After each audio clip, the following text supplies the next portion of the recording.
Why hello there, and welcome back to Some Weirdo on the Internet Reviews Obscure Role-Playing Games. And in this episode, I will be looking at Princess with a Cursed Dick, which is a solo journaling game about a princess with a cursed dick, who goes out one evening and finds herself in a sexy masquerade party, where you will chronicle her spicy adventures while she tries to maintain her anonymity while pursuing her fleshy desires. It is also a one-page game, which I normally review in batches of 5, but because this one is a game about the sexual escapades of a princess with a cursed dick, I wanted to put it in its own demonetizable video. So let's get into this and discuss the actual game part of this game, for which we will need a deck of tarot cards and 2 coins.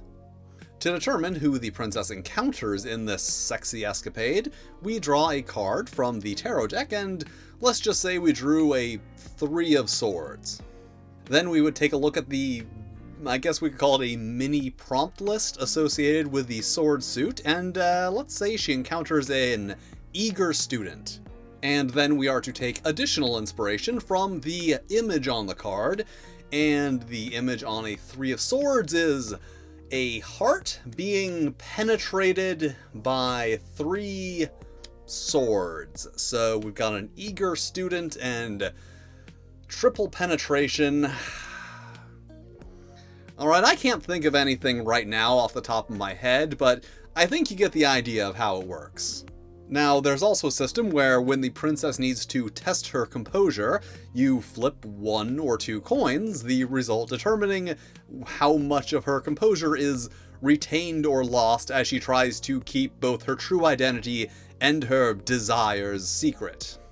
And this goes on, drawing and meeting and describing encounters with various peoples, until you decide that she has encountered the one person who can, well, get her off and break the curse. That was the aforementioned dick curse, inability to climax.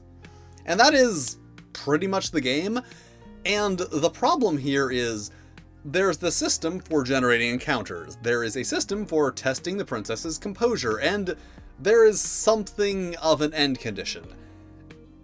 But there is nothing linking these 3 things together. When it comes to role-playing games, be they solo or traditional, a lot of the fun comes from being reactive. The game or the GM give you a situation, and then you determine how your character reacts to that situation. And I feel like this game doesn't really give you much to react to. You draw the card and then interpret that into who the princess encounters, but then you have to determine when she needs to test her composure, and then you just decide when it ends. And I would have liked it if those elements were a bit more gamey. Just like a little more restriction. I am a strong believer in constraint being better for creativity than freedom. And that is about it for Princess with a Cursed Dick.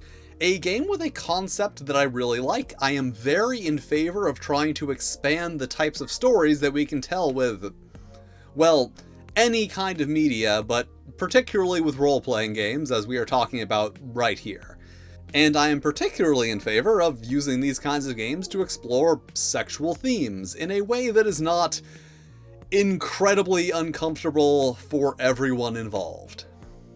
It does, however, fall a little flat in the execution. Like, it does everything it's supposed to, I just kinda wish it was supposed to do more. Like, I just want a little bit more rules to make the experience of playing the game notably different than just writing a story about a princess at a masquerade orgy.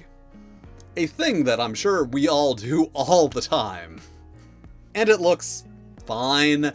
I do really like that one illustration it has, but it's just a thing with one-page games that you only have 1 page to get everything together, and you don't really have a lot of room for extravagant layout.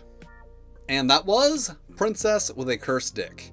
For some reason, the 3rd dick-focused game I have reviewed, but hopefully not the last.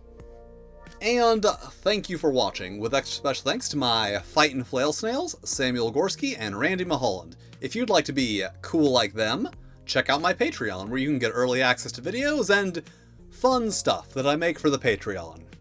Also, I now have a Ko-fi if you would like to support the channel without a monthly subscription, and also all of the money going to me.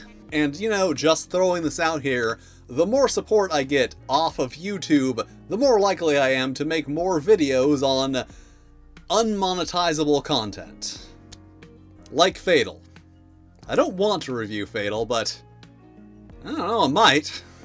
But if you don't want to do any of that, that's cool too. You can still hit all the lovely buttons, like, subscribe, these other videos that either myself or YouTube have selected for you, which I'm sure are lovely videos that you will also enjoy.